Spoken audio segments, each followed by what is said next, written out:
Index ನಂಬರನ್ನು compute ಮಾಡಬೇಕು. There are 2 methods of computing CPI. Consumer price ಇಂಡೆಕ್ಸ್ನ calculate ಮಾಡಲಿಕ್ಕೆ ನಮಗೇನು ಮಾಡುತ್ತೆ, 2 ಮೆಥಡ್ ಇದೆ. ಏನು, aggregative expenditure method and family budget method. So ಅದು ಏನೇನಂತ ನೋಡೋಣ. ಇವಾಗ ಅಗ್ರಿಗೇಟಿವ್ ಎಕ್ಸ್ಪೆಂಡಿಚರ್ ಮೆಥಡ್. ಎಕ್ಸ್ಪೆಂಡಿಚರ್ ಅಂತ ಅಂದ್ರೆ ಏನು ಬರ್ಕೊಳ್ಳಿ, ನಿಮಗೆ ಅರ್ಥ ಗೊತ್ತಿಲ್ಲ ಅಂದರೆ ಖರ್ಚು ಅಂತ. So in this method the base year quantities for various commodities consumed by a particular class of people are taken as weight. So ನಾವಿಲ್ಲಿ ಕ್ವಾಂಟಿಟೀಸ್, ಬೇಸ್ ಇಯರ್ ಕ್ವಾಂಟಿಟೀಸನ್ನು ಏನು ಮಾಡ್ತೀವಿ, ವೇಟ್ಸ್ ಆಗಿ ತಗೊಳ್ತೀವಿ. ಅಂದರೆ ಇವಾಗ ವೇರಿಯಸ್ ಕಮೋಡಿಟೀಸ್ಗೆ ನಾವು ಪರ್ಟಿಕ್ಯುಲರ್ ಕ್ಲಾಸ್ ಆಫ್ ಪೀಪಲ್ ಅಂತ ತಗೊಳ್ತೀವಲ್ಲ, so ಅವರಿಂದ ಅವರು ಎಷ್ಟೆಷ್ಟು ಕ್ವಾಂಟಿಟೀಸನ್ನು ಕನ್ಸ್ಯೂಮ್ ಮಾಡ್ತಾರೋ ಅದನ್ನು ನಾವು ಏನಂತ ತಗೊಳ್ತೀವಿ, ವೇಟ್ ಅಂತ ತಗೊಳ್ತೀವಿ. So consumer price index by aggregative expenditure method is, so aggregative expenditure ಪ್ರಕಾರ ಆ ಫಾರ್ಮುಲಾ ಏನು ಬರುತ್ತೆ, for the cost of living index ಅಂದ್ರೂ ಒಂದೇ, ಕನ್ಸ್ಯೂಮರ್ ಪ್ರೈಸ್ ಇಂಡೆಕ್ಸ್ ಅಂದ್ರೂ ಕೂಡ ಒಂದೇನೆ. ಸೊ ಅದು ಫಾರ್ಮುಲಾ ಏನು, summation P1Q0 divided by summation P0 Q0 into 100. ಅಂದರೆ ಇವಾಗ ಇದು ಆಲ್ಮೋಸ್ಟ್ ಏನಾಗುತ್ತೆ, ಲಾಸ್ಟ್ ಇಯರ್ಸ್ ಥರನೇ ಬರುತ್ತೆ.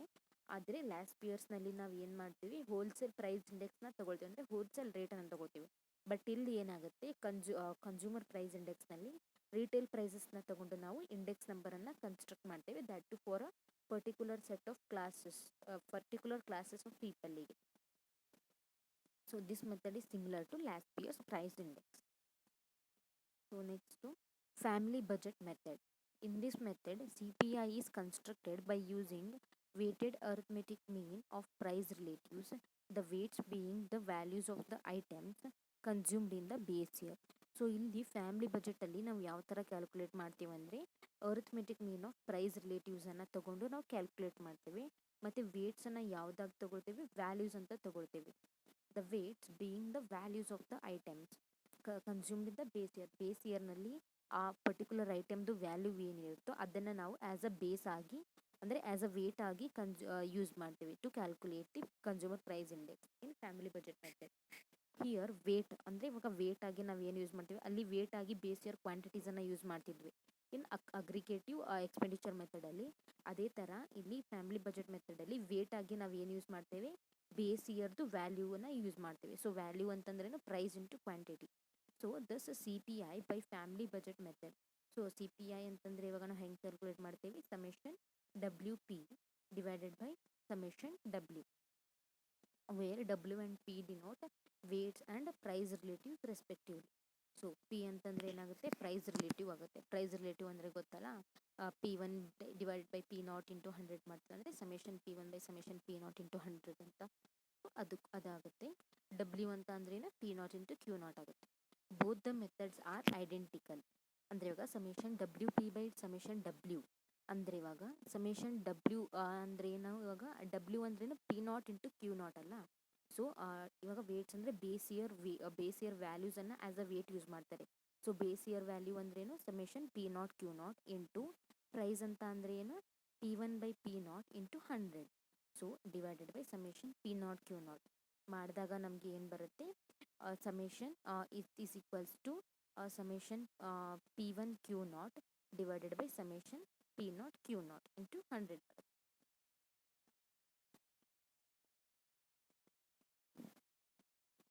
ಅಂದರೆ ಇಲ್ಲಿ P0 ಕ್ಯಾನ್ಸಲ್ ಆಗಿಬಿಟ್ಟು summation P1 Q0 divided by summation P0 Q0 into 100 ಅಂತ.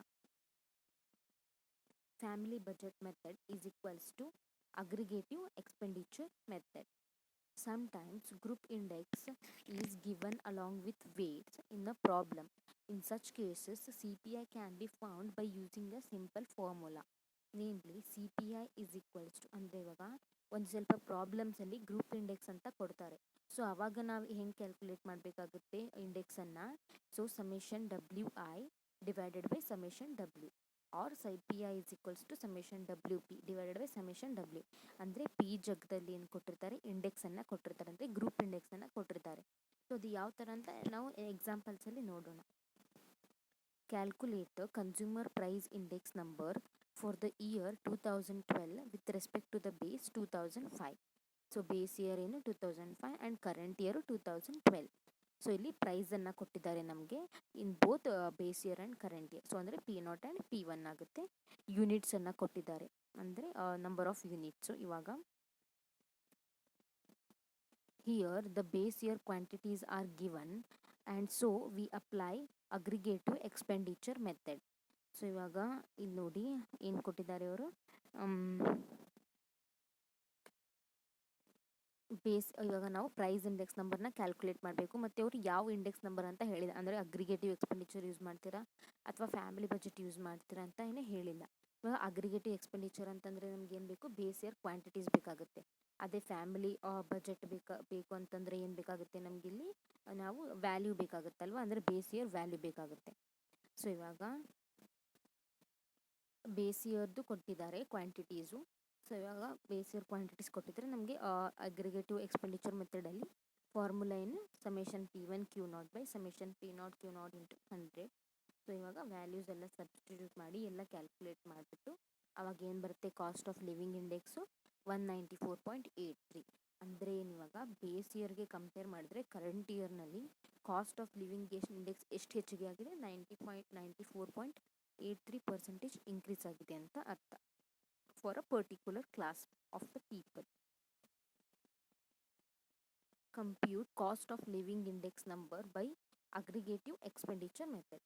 ಅಂದರೆ ಬೇಸ್ ಇಯರ್ದು ಪ್ರೈಸ್ ಆ್ಯಂಡ್ ಎಕ್ಸ್ಪೆಂಡಿಚರ್ ಕೊಟ್ಟಿದ್ದಾರೆ ಆ್ಯಂಡ್ ಕರೆಂಟ್ ಇಯರ್ ಪ್ರೈಸ್ ಕೊಟ್ಟಿದ್ದಾರೆ. ಎಕ್ಸ್ಪೆಂಡಿಚರ್ ಅಂತಂದರೆ ಏನು, ಇವಾಗ ವ್ಯಾಲ್ಯೂ ಅಂತ ತಗೊಳ್ಬೇಕು ನಾವು ಅಲ್ವಾ. ಎಕ್ಸ್ಪೆಂಡಿಚರ್ ಅಂದರೆ ವ್ಯಾಲ್ಯೂ ಅಂತ ಅರ್ಥ ಆಗುತ್ತೆ.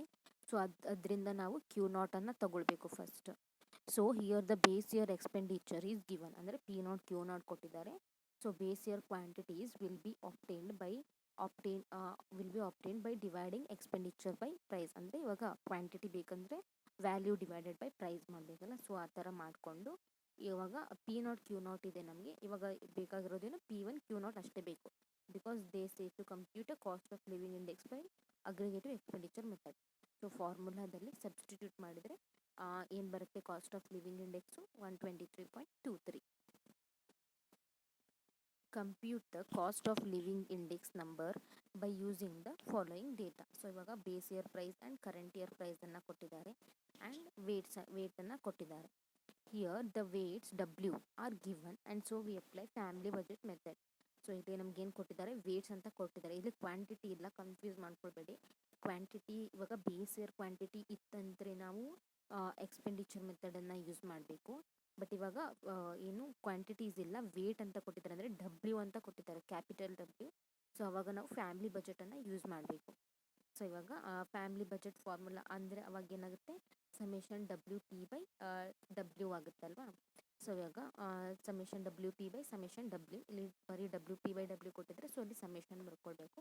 ಇವಾಗ W ಅಂತೂ ಕೊಟ್ಟಿದ್ದಾರೆ. ಇವಾಗ P ಅಂತ ಅಂದ್ರೇನು, P1 ಬೈ P0 ಇಂಟು 100, ಅಂದರೆ ಇದು ಪ್ರೈಸ್ ರಿಲೇಟಿವ್ ಅಲ್ಲ. ಸೊ ಅದು ಕ್ಯಾಲ್ಕುಲೇಟ್ ಮಾಡಿಟ್ಕೊಳ್ಳಿ. ಸೊ W ಇಂಟು P ಮಾಡಿಬಿಟ್ಟು ಸಮೇಷನ್ WP ಮಾಡ್ಕೋಬೇಕು. So summation WP by summation W ಅಂತಂದರೆ 133 ಬರುತ್ತೆ. Compute the cost of living index using family budget method. So ಇವಾಗ ಬೇಸ್ ಇಯರ್ದು ಪ್ರೈಸ್ ಆ್ಯಂಡ್ ಕ್ವಾಂಟಿಟಿ ಕೊಟ್ಟಿದ್ದಾರೆ ಆ್ಯಂಡ್ ಕರೆಂಟ್ ಇಯರ್ ಪ್ರೈಸನ್ನು ಕೊಟ್ಟಿದ್ದಾರೆ. ಸೊ ಇವಾಗ ನಮಗೆ ಬೇಸ್ ಇಯರ್ ಇವಾಗ ಎಕ್ಸ್ಪೆಂಡಿಚರ್ ಮೆಥಡ್ ಯೂಸ್ ಮಾಡೋಕ್ಕೆ ಹೇಳಿದ್ದಾರೆ. ಅಂದರೆ W ಅಂತ ಅಂದ್ರೇನು, P0 ಇಂಟು Q0 ಬೇಕು, ಅಂದರೆ base year price into quantity ಬೇಕಾಗುತ್ತೆ. ಸೊ ಇವಾಗ ಅದು ಫಾರ್ಮುಲಾ ಬರ್ಕೊಳ್ಳಿ. ಏನು W ಅಂತ ಅಂದ್ರೇನು, P0 ಇಂಟು Q0 ಮಾಡ್ಕೋಬೇಕು. ಮತ್ತು W into P, capital P ಅಂತ ಅಂದ್ರೇನು P1 ಬೈ P0 ಇಂಟು 100, ಅಂದರೆ ಪ್ರೈಸ್ ರಿಲೇಟಿವ್ನ ಕ್ಯಾಲ್ಕುಲೇಟ್ ಮಾಡಿಟ್ಕೊಳ್ಳಿ. ಸೊ W ಇಂಟು P ಮಾಡಿದರೆ ಎಷ್ಟು ಬರುತ್ತೆ, ಅದು 9,08,000.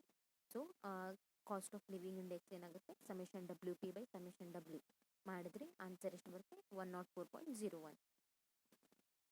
ನೀವು ಇದೆಲ್ಲ ಪ್ರಾಬ್ಲಮ್ಸ್ನ ಸಾಲ್ವ್ ಮಾಡ್ಕೊಳ್ಳಿ ಬುಕ್ಕಲ್ಲಿ. Construct a suitable consumer price index number using a suitable formula. ಅಂದರೆ ನಾವೇ ಯೂಸ್ ಮಾಡ್ಕೋಬೇಕು, ಯಾವ ಫಾರ್ಮುಲಾ ನಾವು ಯೂಸ್ ಮಾಡ್ಕೋಬೋದು ಅಂತ. ಸೊ ಇವಾಗ ನಮ್ಗೆ ಇಲ್ಲಿ ಏನು ಕೊಟ್ಟಿದ್ದಾರೆ, ಗ್ರೂಪ್ ಇಂಡೆಕ್ಸ್ ಕೊಟ್ಟಿದ್ದಾರೆ ಅಲ್ವಾ. ಅಲ್ಲಿ ನಾವು ಒಂದು ಕಡೆ ಎಲ್ಲಿ ಓದಿದ್ವಿ ಹೇಳಿ, ಫ್ಯಾಮಿಲಿ ಬಜೆಟಲ್ಲಿ ಓದಿದ್ವಲ್ಲ, ಗ್ರೂಪ್ ಇಂಡೆಕ್ಸ್ ಕೊಟ್ಟಿದ್ರೆ ಆವಾಗ ಫಾರ್ಮುಲಾ ಏನು ಬರುತ್ತೆ, summation WI by summation W ಅಂತ ಯೂಸ್ ಮಾಡ್ಕೋಬೇಕು to compute the cost of living index or consumer price index. So ಇವಾಗ ನಮಗೆ ಗ್ರೂಪ್ ಇಂಡೆಕ್ಸ್ ಕೊಟ್ಟಿದ್ದಾರೆ, ಅಂದರೆ I ಕೊಟ್ಟಿದ್ದಾರೆ. ಮತ್ತು ಎವ್ರೇಜ್ ಎಕ್ಸ್ಪೆಂಡಿಚರ್ ಅಂದರೆ ಏನು, ವ್ಯಾಲ್ಯೂ ಅಂತ ಅಂದರೆ ಏನಿಲ್ಲ, ಇವಾಗ W, ಕ್ಯಾಪಿಟಲ್ W. ಅಂದರೆ P naught into Q naught ಆ ಥರ.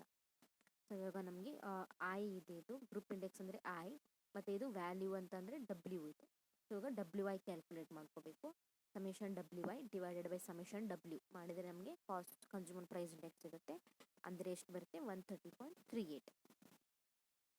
From the following information relating to workers in the Silicon City, calculate consumer price index number. So ಇಲ್ಲಿ ಕೂಡ ಅವರು ಯಾವ್ದು ಇಂಡೆಕ್ಸ್, ಯಾವ ಮೆಥಡ್ ಯೂಸ್ ಮಾಡ್ತೀರಾ ಅಂತ ಹೇಳಿಲ್ಲ ನಿಮಗೆ, ಅದನ್ನ ನೀವೇ ಅರ್ಥ ಮಾಡ್ಕೋಬೇಕು. ಇವಾಗ ಸಿಲಿಕಾನ್ ಸಿಟಿ ಅಂದರೆ ಯಾವ್ದು ಹೇಳಿ? ಬ್ಯಾಂಗ್ಳೂರ್ ಅಂತ, ನಮ್ಮ ಕರ್ನಾಟಕದ ರಾಜಧಾನಿ. ಸೊ ಇವಾಗ ಪ್ರೈಸ್ ಇಂಡೆಕ್ಸ್ ಕೊಟ್ಟಿದ್ದಾರೆ ಅಂದರೆ ಇವಾಗ ಪಿ ಅಂತ ತಗೊಳ್ತೀವಲ್ಲ, ಕ್ಯಾಪಿಟಲ್ ಪಿ, ಅದೇ group index or price index ಅಂತ ಹೇಳಿದ್ರೆ in the family budget method. So ಅದು ನೆನ್ಪಿಟ್ಕೊಳ್ಬೇಕು ನೀವು. ಸೊ ಪ್ರೈಸ್ ಇಂಡೆಕ್ಸ್ ಅಂದರೆ ಪಿ ಆಗುತ್ತೆ, ಮತ್ತು ಎಕ್ಸ್ಪೆಂಡಿಚರ್ ಅಂತಂದ್ರೇನು ಇವಾಗ ಹೇಳಿ? ವ್ಯಾಲ್ಯೂ ಅಂತ. ಸೊ ವ್ಯಾಲ್ಯೂ ಇವಾಗ ಅಂದರೆ ಡಬ್ಲ್ಯೂ. ಸೊ ಐ ಡಬ್ಲ್ಯೂ ಆಗುತ್ತೆ. ಸೊ ಡಬ್ಲ್ಯೂ ಐ ಕ್ಯಾಲ್ಕುಲೇಟ್ ಮಾಡ್ಕೊಳ್ಬೇಕು. Summation W I by summation W ಮಾಡ್ಕೊಂಡ್ರೆ ಏನು ಸಿಗುತ್ತೆ? 196.20. Compute consumer price index number for the year 2008 and 2012 with base 2000 by using the following group of indices and group weight. So ನಾವು 2000ನ base ಆಗಿಟ್ಕೊಂಡು 2008 and 2012ಗೆ ಏನು ಮಾಡಬೇಕು? Consumer price ಇಂಡೆಕ್ಸನ್ನು calculate ಮಾಡಬೇಕು. ಇವಾಗ ನೋಡಿ, ಅವರು ಯಾವ ಮೆಥಡ್ ಅಂತ ಕೂಡ ಇಲ್ಲೇನು ಹೇಳಿಲ್ಲ. ಸೊ ಇವಾಗ ಡೇಟಾ ಏನು ಕೊಟ್ಟಿದ್ದಾರೆ ನಮಗೆ? ಗ್ರೂಪ್ ಇಂಡೆಕ್ಸ್ ಕೊಟ್ಟಿದ್ದಾರಲ್ಲ. ಸೊ ಗ್ರೂಪ್ ಇಂಡೆಕ್ಸ್ ಕೊಟ್ಟಿದ್ದಾರೆ ವಿತ್ ಬೇಸ್ 2000, ವಿತ್ 2000ಗೆ ನಾವು ಬೇಸ್ ಆಗಿಟ್ಕೊಂಡು. ಸೊ 2008ಅಲ್ಲಿ ಅಂದರೆ ವಿತ್ ಬೇಸ್ 2000 ಅಂತಿರೇನು? ಬೇಸಲ್ಲಿ 100 ಇದೆ ಅಂತ ಅರ್ಥ. ಅಂದರೆ ವಿತ್ ಬೇಸ್ 2000, 2008 ಆ್ಯಂಡ್ 2012ಗೆ ಅವ್ರು ನಮಗೆ ಡೇಟಾ ಕೊಟ್ಟಿದ್ದಾರೆ. ಅಂದರೆ 2000ಅಲ್ಲಿ 100 ಇತ್ತು, ಮತ್ತು ಇವಾಗ 2008 ಆ್ಯಂಡ್ 2012ನಲ್ಲಿ ಎಷ್ಟಿದೆ ಅಂತ ಇದು ಅರ್ಥ. ಸೊ ಅರ್ಥ ಮಾಡ್ಕೊಳ್ಬೇಕು. ಬೇಸ್ ಈಸ್ 2000 ಅಂತ, ಬೇಸ್ ಇವಾಗ 100 ಅಂತ ಇಟ್ಕೊಂಡು 2008ಅಲ್ಲಿ ಎಲ್ಲ ಇದೆ 140, 220, 125, 150, 135. ಅದೇ ಥರ 2012ಅಲ್ಲಿ 210, 300, 140, 200, 160. ಸರ್ ನೀವು ನೋಡ್ಬೋದಲ್ಲ, 2000ಕಿಂತ ಕಂಪೇರ್ ಮಾಡಿದ್ರೆ 2010ನಲ್ಲಿ ಜಾಸ್ತಿ ಇದೆ. ಅದೇ ಥರ 2012ನಲ್ಲಿ ಇನ್ನೂ ಜಾಸ್ತಿ ಇದೆ, ಆ ಥರ. ಆ್ಯಂಡ್ ಗ್ರೂಪ್ ವೇಟ್ ಅಂತ ಅಂದರೆ ಏನು ಬರುತ್ತೆ? ಡಬ್ಲ್ಯೂ ಬರುತ್ತೆ. ಸೊ ಈಗ let I1 and I2 denote the group index for the years 2008 and 2012 with respect to the base 2000. And W denotes group weight. So ಇವಾಗ ಫಾರ್ 2 ಇಯರ್ಸ್ ನಾವು ಕ್ಯಾಲ್ಕುಲೇಟ್ ಮಾಡಬೇಕಲ್ಲ. So for the notation purpose I1 and I2 ಬರ್ಕೊಳ್ಳಿ. ಅಂದರೆ 2008ಗೆ I1 ಅಂತ ಬರ್ಕೊಳ್ಳಿ group ಇಂಡೆಕ್ಸ್ನ. And for 2012 ಏನು ಬರ್ಕೋಬೋದು? I2 ಅಂತ ಬರ್ಕೋಬೋದು. ನಿಮಗೆ ಈ ಥರ ಕನ್ಫ್ಯೂಸ್ ಆದರೆ ನೀವು 2 ಟೇಬಲ್ನ ಹಾಕ್ಕೊಂಡ್ಬಿಟ್ಟು ಮಾಡ್ಕೊಳ್ಬೋದು. So no problem. ಸೊ ಇವಾಗ I1 I2 ಡಬ್ಲ್ಯೂ ಆಗುತ್ತೆ. ಸೊ ಇವಾಗ ನೀವು 2 ಇಯರ್ಗೆ ಕ್ಯಾಲ್ಕುಲೇಟ್ ಮಾಡಬೇಕಲ್ಲ. ಇವಾಗ 2008ಗೆ ಅಂದರೆ ಏನು ಬರುತ್ತೆ? Summation WI1 by summation W ಬರುತ್ತೆ. ಗ್ರೂಪ್ ವೇಟ್ ಅಂತೂ ಎಲ್ಲರಿಗೂ ಸೇಮ್ ಇದೆ. ಅದೇ ಥರ 2012 ಅಂದರೆ summation WI2 divided by summation W. So ಎಲ್ಲ ವ್ಯಾಲ್ಯೂಸ್ ಕ್ಯಾಲ್ಕುಲೇಟ್ ಮಾಡಿಟ್ಕೊಳ್ಳಿ. ಸೊ ವಿತ್ ರೆಸ್ಪೆಕ್ಟ್ ಟು ಇವಾಗ ಫಾರ್ 2008 ಕ್ಯಾಲ್ಕುಲೇಟ್ ಮಾಡಬೇಕಂದ್ರೆ summation WI1 by summation W ಅಂದರೆ ಎಷ್ಟು ಬರುತ್ತೆ? ಸಬ್ಸ್ಟಿಟ್ಯೂಟ್ ಮಾಡಿ ಸಿಂಪ್ಲಿಫೈ ಮಾಡಿದಾಗ 151.13. ಅದೇ ಥರ 2012ಗೆ ಕ್ಯಾಲ್ಕುಲೇಟ್ ಮಾಡಿದ್ರೆ 208.31. A family budget enquiry revealed that the average expenditure on various items are 35%, 10%, 15%, 10%, and 30% on food, clothes, house rent, fuel, and miscellaneous respectively. If the respective group indices for the 2010 with base 2005 are 150, 130, 190, 200, and 160, find the consumer price index for 2010 with base 2005. So ಇವಾಗ ನಮ್ಗೆ ಇಲ್ಲಿ in terms of percentages ಕೊಟ್ಟಿದ್ದಾರೆ. So ನಾವು ಅದನ್ನ ಬರ್ಕೊಳ್ಬೇಕು. ಇವಾಗ first ಏನೇನು ಕೊಟ್ಟಿದ್ದಾರೆ ಅದನ್ನ ಬರ್ಕೊಳ್ಳಿ. ಐಟಮ್ಸ್ ಏನೇನಿದೆ? ಫುಡ್ ಇದೆ, ಕ್ಲೋತ್ ಇದೆ, house rent, fuel and miscellaneous ಇದೆ. ಸೊ ಈಗ ಅವರು ರೆಸ್ಪೆಕ್ಟಿವ್ಲಿ ಅಂತ ಹೇಳಿದ್ರಲ್ಲ, ಸೊ ನಾವು ಒಂದಕ್ಕೊಂದು ಮ್ಯಾಚ್ ಮಾಡಬೇಕಂದ್ರೆ ಇವಾಗ 35% is for food, 10 is for cloth, 15 is for house rent, 10 for fuel, and 30 for miscellaneous. ಅದೇ ಥರ ಗ್ರೂಪ್ ಇಂಡೈಸಸ್ ಕೊಟ್ಟಿದ್ದಾರೆ. ಏನೇನು? 150, 130, 190, 200 ಆ್ಯಂಡ್ 160 ಅಂತ. ಅಂದರೆ ಇವಾಗ ನಾವು 2010ಗೋಸ್ಕರ ಕ್ಯಾಲ್ಕುಲೇಟ್ ಮಾಡಬೇಕು ವಿತ್ ದ ಬೇಸ್ 2005. ಸೊ ಇವಾಗ ನಾವು ಕ್ಯಾಲ್ಕುಲೇಟ್ ಮಾಡಬೇಕಾದ್ರೆ ಇವಾಗ ಡಬ್ಲ್ಯೂ ಇದೆ, ಐ ಇದೆ ಅಂದರೆ ಆಬ್ವಿಯಸ್ಲಿ ನಾವೇನು ಮಾಡಬೇಕಾಗುತ್ತೆ? ಫ್ಯಾಮಿಲಿ ಬಜೆಟ್ ಮೆಥಡ್ ಯೂಸ್ ಮಾಡಬೇಕು. ಸೊ ನೀವು ಒಂದು ಸ್ಟೇಟ್ಮೆಂಟ್ ಬರೀಬೇಕಾಗುತ್ತೆ. ಅಂದರೆ since they have given weight and indices or group indices or price indices, so we need to use family expenditure method ಅಂತ ಬರೀಬೋದು. ಫ್ಯಾಮಿಲಿ ಬಜೆಟ್ ಮೆಥಡ್ ಅಂತ ಬರಿಬೋದು. ಇಫ್ ಅದೇ ಅವರು ಬೇಸ್ ಇಯರ್ ಕ್ವಾಂಟಿಟೀಸ್ ಹಾಗೆಲ್ಲ ಕೊಟ್ಟಿದ್ರೆ, since they have given the base year quantities ಅಂದರೆ ನಾವಲ್ಲಿ ಇವಾಗೇನು ಅಗ್ರಿಗೇಟಿವ್ ಎಕ್ಸ್ಪೆಂಡಿಚರ್ ಯೂಸ್ ಮಾಡಬೇಕಂತಂದರೆ ಅವಾಗ ಒಂದು ಸ್ಟೇಟ್ಮೆಂಟ್ ಬರಿಬೋದು. Since they have given the base year quantities, so we can use aggregative expenditure method ಅಂತ ಕೂಡ ನೀವು ಬರಿಬೋದು. ಸೊ ಇದಕ್ಕೆ ಫಾರ್ಮುಲಾ ಹಾಕಿ ಸಮೇಷನ್ ಅಂದರೆ ಎಷ್ಟು ಬರುತ್ತೆ, 162 ಅಂತ ಬರುತ್ತೆ.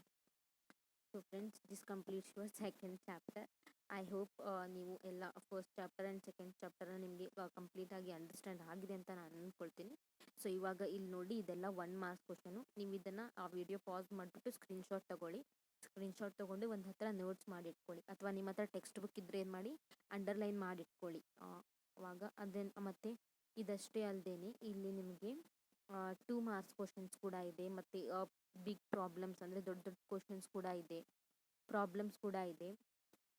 ಇಲ್ಲಿ ನೋಡಿ, ಇದೆಲ್ಲ 2 ಮಾರ್ಕ್ಸ್ ಕ್ವಶನ್ಸ್ ಅಂದರೆ ಇವಾಗ P0 Q1 ಕೊಟ್ಟಿರ್ತಾರೆ, P0 Q0 ಕೊಟ್ಟಿರ್ತಾರೆ. ಸೊ ಕಂಪ್ಯೂಟ್ ಸುಟೇಬಲ್ ಕ್ವಾಂಟಿಟಿ ಅಂತ ಹೇಳ್ತಾರೆ.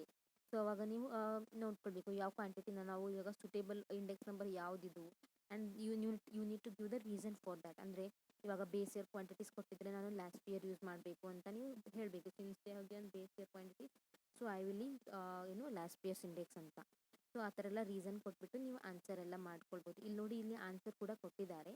ಸೊ ನೀವು ಸಾಲ್ವ್ ಮಾಡಿ. ಸೊ ತುಂಬ ಟೈಮ್ ಆಗೋದಿಲ್ಲ. ಅದೇ ಥರ 5 ಮಾರ್ಕ್ಸ್ ಕ್ವಶನ್ನು. ಸೊ ಇದೆಲ್ಲ ಥಿಯರಿ ಕ್ವಶನ್. ಅಂದರೆ ಇವಾಗ ಪ್ರೂಫ್ ಎಲ್ಲ ಇದೆ ನೋಡಿ. ಇವಾಗ ಯೂಸಸ್ ಆಫ್ ಇಂಡೆಕ್ಸ್ ನಂಬರು ಮತ್ತು ಲಿಮಿಟೇಷನ್ಸ್ ಆಯಿತು. ಮತ್ತು ಇವಾಗ ನೋಡಿ, Fisher's index numbers satisfies TRT ನೀವು ಪ್ರೂವ್ ಮಾಡಬೇಕು. ಅಂದರೆ ಇದೆಲ್ಲ TRT ಸ್ಯಾಟಿಸ್ಫೈ ಮಾಡಬೇಕಂದ್ರೆ ಏನು ಮಾಡಬೇಕು, P01 ಇಂಟು P10 ಮಾಡಿದ್ರೆ 1 ಬರಬೇಕು. ಅದೇ ಥರ FRT ಮಾಡಬೇಕಂತಂದ್ರೆ ಏನು, price index into quantity index ಮಾಡಿದ್ರೆ ವ್ಯಾಲ್ಯೂ ಇಂಡೆಕ್ಸ್ ಬರಬೇಕು. ಸೊ ಆ ಥರ ಎಲ್ಲ ಪ್ರೂಫ್ ಕೂಡ ಇದೆ. ಸೊ ಅದೆಲ್ಲ ಕೂಡ 5 ಮಾರ್ಕ್ಸಿಗೆ ಕೇಳ್ಬೋದು. ಇವಾಗ ಎಕ್ಸಸೈಸ್ ಪ್ರಾಬ್ಲಮ್ಸ್ ಅಂದರೆ ಪ್ರಾಬ್ಲಮ್ಸ್ ಕೂಡ ಕೊಡ್ತಾರೆ. ಇಲ್ಲಿ ನೋಡಿ, ನಿಮಗೆ ಆನ್ಸರ್ ಕೂಡ ಇದೆ. ಸೊ ನೀವೆಲ್ಲ ಸಾಲ್ವ್ ಮಾಡಿ please, it's my request.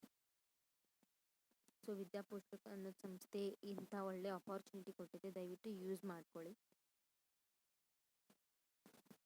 So screenshot ತೊಗೊಂಡ್ಬಿಟ್ಟು solve ಮಾಡಿ, ಅಥವಾ ನಿಮ್ಮ ಹತ್ರ ಟೆಕ್ಸ್ಟ್ ಬುಕ್ ಇದ್ದರೂ ಕೂಡ ನೀವು ಸಾಲ್ವ್ ಮಾಡಿ, ಆಯಿತಾ?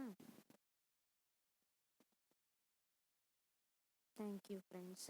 I hope you all understood the first 2 chapters. Thank you.